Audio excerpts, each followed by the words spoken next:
Olá, doutor! Olá, doutora! Sejam muito bem-vindos ao nosso quadro Operando com Segurança. Nosso grande objetivo aqui é discutir pontos sensíveis da sua relação com o seu paciente, com a finalidade de te ajudar a eliminar os possíveis riscos e, com isso, tornar a relação jurídica cada vez mais segura e transparente.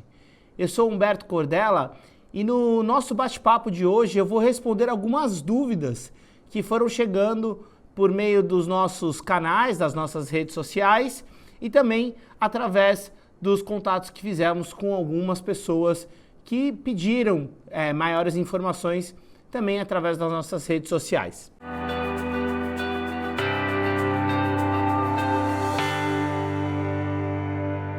A primeira pergunta que chegou para nós aqui foi a seguinte: Humberto, tenho gostado muito dos seus vídeos, obrigado, de fato são bastante esclarecedores. Mas de verdade, não acredito que os juízes levem isso a sério. A sensação que me dá é que eles acham que ganhamos muito dinheiro e por isso nos condenam.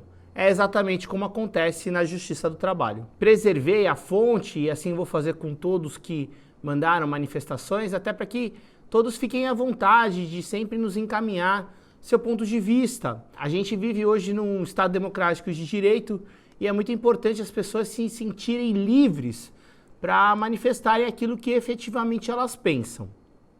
E por esse motivo eu respeito muito sua manifestação. Agora, o que acontece? O que a gente tem observado ao longo desse período, estudando a jurisprudência, entendendo cada um dos casos que balizaram o nosso estudo e a nossa hipótese, é que se você nada fizer, talvez a coisa fique ainda mais difícil. Eu sei que talvez você tenha ouvido falar que alguns juízes não leram ou talvez não se atentaram para a prova dos autos.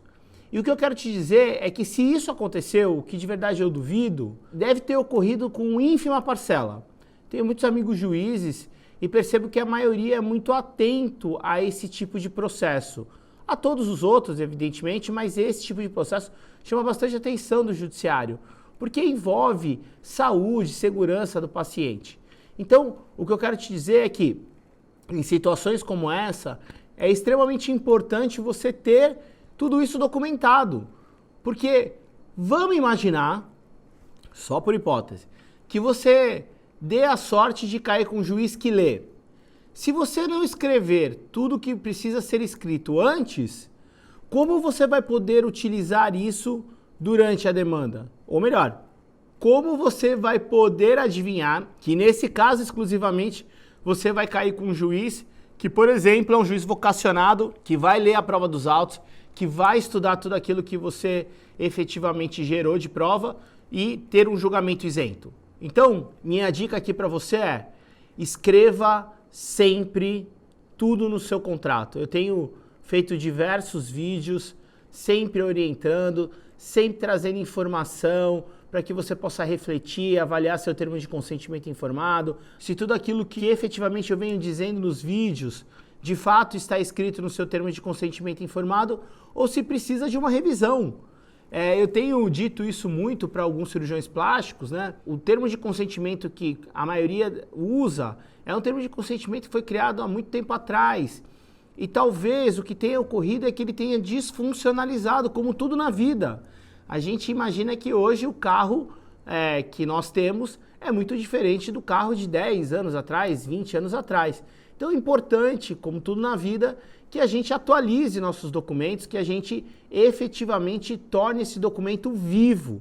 Isso é o que eu faço para os meus clientes. O documento que eu criei, ele é totalmente revisado de tempos em tempos, porque a jurisprudência ela é itinerante, então invariavelmente a gente se depara com outros precedentes ou com uma forma talvez diferente de observar a situação. Então a gente sempre atualiza nossos documentos. E até por isso que a gente optou em colocar isso dentro da internet, porque era uma forma da gente fazer isso em larga escala. Agora, de novo, para concluir, eu entendo que você deve produzir os documentos sempre, e sempre fazê-lo de forma completa, com todas as informações, com todas as questões que eu venho levantando ao longo desses vídeos, tá ok? E obrigado aí pela mensagem. A segunda pergunta é: a minha experiência mostra que no passado bastava operar bem que o paciente ficava satisfeito. Porém, com a internet, com as falsas promessas que muitos colegas fazem por aí, sinto que o perfil do cliente vem mudando bastante.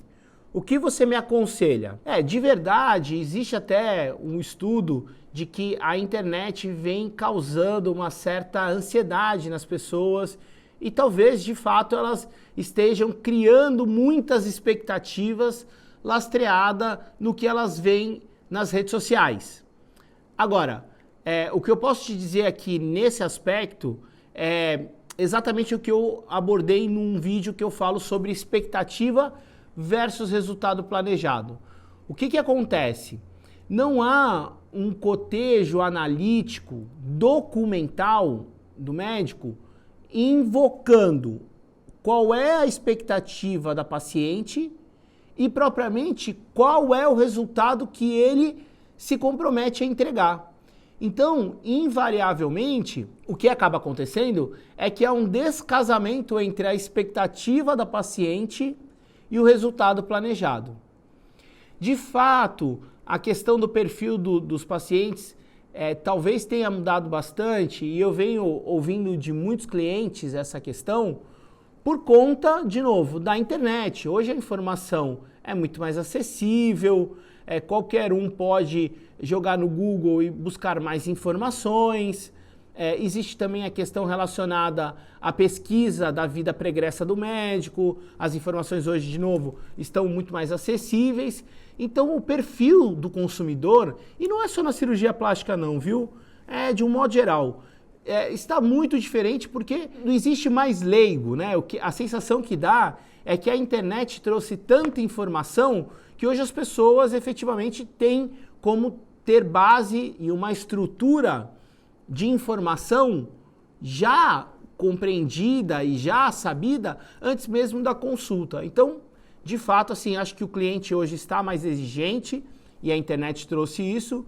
E aí meu conselho para você faça esse cotejo analítico, ou seja, faça a comparação entre a expectativa que o paciente quer e o resultado que a sua técnica cirúrgica objetiva entregar. Se você fizer isso e produzir uma prova documental robusta nesse sentido, a sensação que dá é que você não vai ter problema lá na frente, tá ok? Obrigado aí de novo pela pergunta. Humberto, primeiro parabéns pelo conteúdo, você é realmente fera no assunto. Obrigado, fico muito feliz com essa manifestação.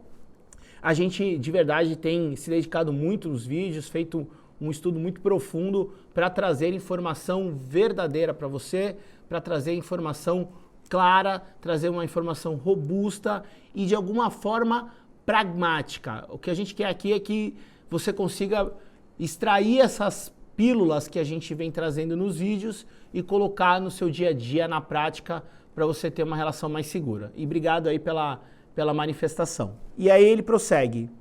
Eu tenho um termo de consentimento informado que foi feito por meu advogado há muito tempo atrás, mas com as suas explicações está ficando bastante claro que estou defasado. Como você poderia me ajudar? Como eu disse anteriormente, infelizmente, alguns termos de consentimento foram produzidos no passado e não foram atualizados.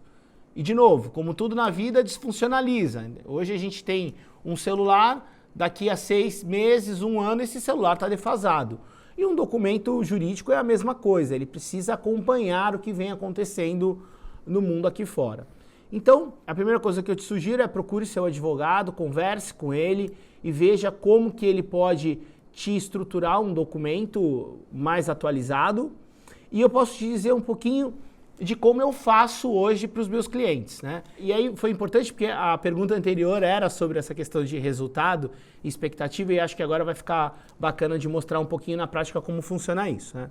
Então, como que eu estruturo a cláusula? Eu trago o seguinte, olha, a indicação do procedimento previsto na cláusula anterior, que é a cláusula do objeto, tem como fundamento o seguinte histórico. E eu fiz um vídeo falando um pouco de histórico e aí eu vou trazer para você o quanto isso é importante ter dentro do seu contrato. Ou seja, para quê? Para que você consiga criar um lastro, um contexto para a cirurgia. A gente coloca o seguinte: na primeira consulta, o contratado realizou a anamnese detalhada e avaliou as queixas e interesses da contratante. Essa estrutura toda é fixa, tá? Eu já trago pronta. E após o exame físico corporal completo, observou. Até aqui é um texto meu, fixo. A partir daqui é o texto do médico. Ele fala assim: observou aumento no volume de gordura localizada na parte inferior do abdômen e ao redor do contorno corporal, flancos, flacidez na pele abdominal, distensão muscular e presença de estrias na pele. Perceba que aqui o médico conseguiu fazer um recorte bem pontual do histórico dessa paciente. E naturalmente isso já te leva à sensação de que esse é um quadro clássico de uma lipoabdominoplastia ou de uma abdominoplastia. Então perceba como o histórico é importante para mostrar para o juiz que tem um porquê atrás dessa cirurgia. E a gente continua. Essa avaliação em paralelo com uma análise profunda sobre as expectativas pessoais da contratante, como por exemplo, ficar com o abdômen definido. Aí continua, indicar após a discussão das possíveis opções de tratamento, quais as melhores técnicas a serem aplicadas no caso concreto. Aqui também a gente aborda um artigo lá do Código de Ética Médica que eu vou gravar um vídeo depois explicando melhor um pouquinho esse aspecto. E aí eu venho na sequência dizendo o seguinte: diante do histórico acima, ou seja, olha como eu conecto o histórico com a cirurgia, como eu conecto os pontos e como eu vou criando o contrato um verdadeiro organismo vivo. Então eu falo, diante do histórico acima, a prestação dos serviços contratados visa tratar imperfeições de ordem adquirida, não é congênita, ou seja, ela adquiriu, né, foi ao longo do tempo, comprometida em razão da redução abrupta de 20 quilos em 5 meses. Então essa paciente aqui, ela passou por uma bariátrica e ela teve uma redução muito drástica e acabou gerando esse quadro. Então, de novo, olha como isso é importante, porque aqui eu já não estou mais numa cirurgia estética, eu já estou numa cirurgia reparadora. Só que isso não está dito, isso está escrito. E perceba como isso é poderoso na hora de você discutir isso dentro de uma ação judicial. E aí eu continuo. Durante as conversas de planejamento da cirurgia, a contratante apresentou dúvidas sobre os seguintes pontos. E aí também eu vou gravar um vídeo sobre isso, falando o quanto é importante você trazer para dentro do contrato as dúvidas que a paciente teve. Ele traz as dúvidas, etc e tal, e aí vem o seguinte: o que foi plenamente discutido, ou seja, as dúvidas, né, foi plenamente discutido, explicado, gerando informação clara e adequada à paciente de que, observe esse ponto, o resultado objetivado diante das expectativas, dúvidas e estrutura científica da técnica será. E aí ele traz qual é efetivamente a busca da técnica cirúrgica. Reduzir a gordura corporal localizada no baixo ventre e nas laterais, de modo a harmonizar tanto quanto possível o contorno corporal. Promover a restauração dos músculos enfraquecidos ou separados, criando um perfil abdominal mais suave e tonificado. Reduzir parte do campo de pele acometida por estrias, sendo possível que ainda permaneçam algumas. Então, esse pedaço que eu li agora para você é dizeres do médico, e a partir daqui agora é texto fixo, ou seja, a estrutura do próprio contrato, dizendo o seguinte: restando claro que a intenção é a busca pelo resultado planejado. Porém, por força da existência de fatores alheios à vontade do médico, à sua técnica e aos conhecimentos técnicos científicos, especialmente em razão de fatores inerentes à própria pessoa, constitui uma consequência e não obrigação principal por se tratar de um procedimento cientificamente aceito. Caraca! Você percebeu como eu contingenciei tudo aqui dentro dessas duas cláusulas? Expectativa, resultado, informação clara e adequada, dúvidas da paciente, aplicação da técnica, obrigação central bem delimitada. Quantos elementos de defesa eu tenho dentro de 2 cláusulas? 2! De um contrato que tem mais de 12 cláusulas. Então, perceba o quanto isso é poderoso, o quanto isso é forte, o quanto isso te ajuda a se defender quando tem um processo judicial. É o tal do trabalho preventivo que eu venho falando tanto em outros vídeos. Então, tá aqui um exemplo de como estruturar uma cláusula que fala sobre expectativa e resultado planejado. Outro ponto importante, se ficar alguma dúvida com relação a isso, continue mandando mensagens pelo direct, pelo Messenger do Facebook, através dos nossos e-mails, enfim, qualquer meio de comunicação, a nossa equipe vai capturar isso e vai responder para vocês. Esse aqui foi um pouco mais curto e grosso, diz o seguinte, 2 coisas. Se eu colocar tudo no contrato, o paciente não opera. E de mais a mais, o juiz nunca lê nada. Então, de novo, a gente volta para aquele... E eu percebo, gente, o quanto isso é um mito forte dentro da comunidade médica, o quanto de verdade isso está arraigado e o quanto a maioria de vocês acredita veementemente que os juízes não leem. Gente, isso não é verdade. Isso talvez, e com todo respeito aos profissionais, os advogados, mas isso talvez seja uma historinha que muitos estão contando para justificar as perdas. Talvez, de verdade, o juiz tenha lido e seu advogado não tenha feito tudo o que precisava ter sido feito. E aí é mais fácil imputar a responsabilidade ao juiz do que efetivamente assumir a responsabilidade de que não fez o que precisava ser feito. Então, de verdade, vamos abrir a cabeça aqui, vamos ter autorresponsabilidade. Eu acabei de te contar aqui 2 cláusulas que, com certeza, e eu, de verdade, estou aqui colocando à prova, com certeza seu termo de consentimento não tem, você que escreveu essa mensagem para nós. E aí, como que você vai conseguir discutir isso dentro do judiciário, né? Agora, se tem, talvez o seu advogado não tenha explorado muito bem isso dentro da ação, né? Se é que teve ação judicial nesse caso aqui, ou se é só alguma coisa que você vem repetindo. E aí, peço desculpas de ser tão direto aqui, de verdade, eu percebo que muitos acabam se escondendo atrás dessas historinhas e acaba, de alguma forma, disseminando algumas coisas na comunidade médica para justificar as perdas e, mais do que isso, né, o insucesso dentro da demanda. Então, fica aqui o meu ponto de vista com relação a isso. E com relação ao fato do paciente não operar, eu já falei isso em outros vídeos, eu fico me perguntando o seguinte, é melhor seu paciente não operar ou você sofrer uma condenação judicial pesadíssima de 20 a 30 mil reais porque faltou informação dentro do seu contrato? Essa aqui é a minha pergunta para você. A outra pergunta é assim, poderia me ajudar a estruturar a cláusula de resultado? Fui condenado a pagar uma indenização de 40 mil reais para a paciente porque ela alegou que não entreguei o resultado que ela queria. Não quero mais passar por isso. Eu já falei aqui um pouquinho antes, né, dessa questão da cláusula de resultado. Acho que serve muito para o seu caso. Eu lamento que você tenha sido condenado a pagar isso.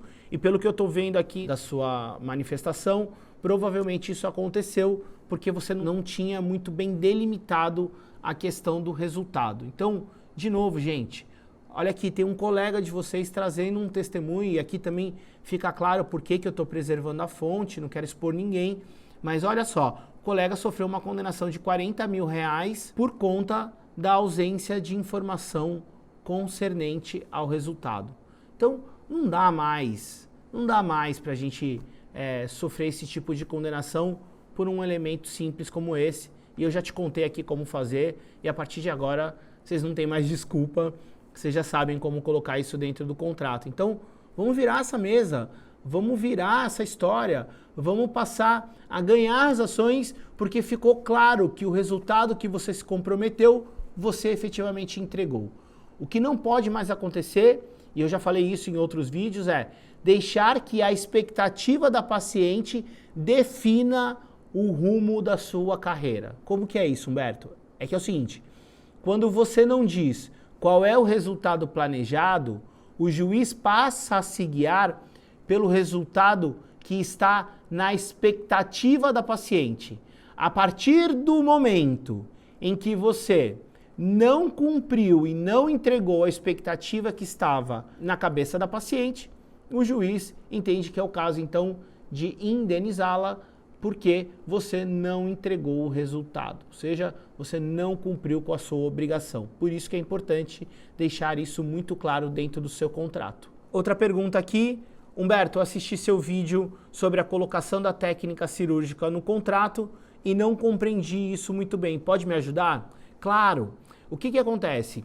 Eu gravei um vídeo falando que era importante você colocar a estrutura da técnica cirúrgica dentro do seu contrato pelo seguinte motivo. Quando isso vai para a perícia, o perito técnico, ele vai avaliar se você seguiu corretamente a técnica cirúrgica. Se ao final da perícia for constatado que você seguiu corretamente aquela técnica cirúrgica que você fez constar no seu contrato, ele não pode dizer que você foi imprudente ou imperito. E aí, de verdade, eu acho até que não pode dizer nem que você foi negligente, né? Porque você aplicou a técnica corretamente. Pelo menos ali, com relação à técnica cirúrgica em si, eu acho que você fica livre desses 3 pontos.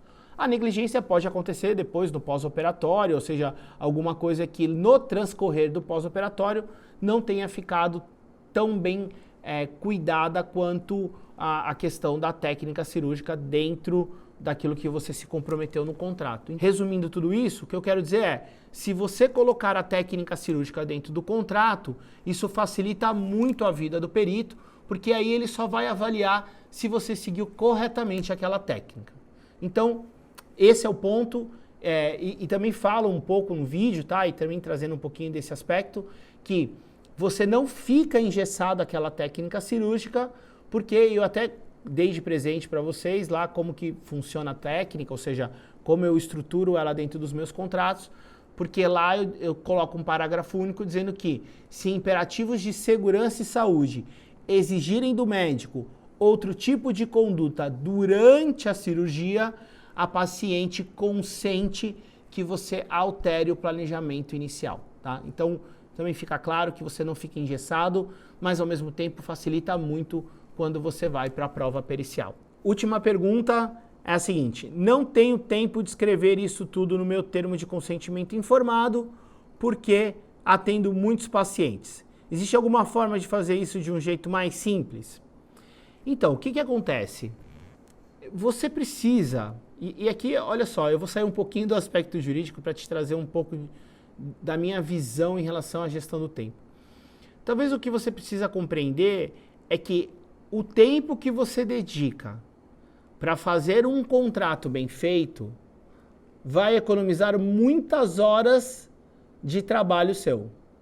E eu vou te explicar isso com base num conceito que eu aprendi com o Thiago Nigro, que é um youtuber que fala sobre investimentos. Ele fala o seguinte: todo o dinheiro que você ganha, toda a receita que você tem, decorre de algum ofício que você efetivamente desenvolve. Então, vamos colocar aqui no seu caso. Você atende pacientes, faz cirurgias, e isso, se você traduzir em horas, vai ter um X tempo que você contribui para que você tenha aquela receita. A partir do momento que você não escreve um contrato por falta de tempo e acontece o que aconteceu com o seu colega aqui, que sofreu uma condenação de 40 mil reais, eu te pergunto, quanto tempo você vai demandar para ganhar esse dinheiro novamente? Então, acho que essa que é o grande X da questão, né? Acho que é isso que a gente tem que avaliar. Será que isso é perda de tempo ou ganho de tempo? Perder 40 mil reais, quantas horas, quantas cirurgias, quanto tempo em consultório você vai precisar dedicar para ter esses 40 mil reais de volta? Essa é a pergunta.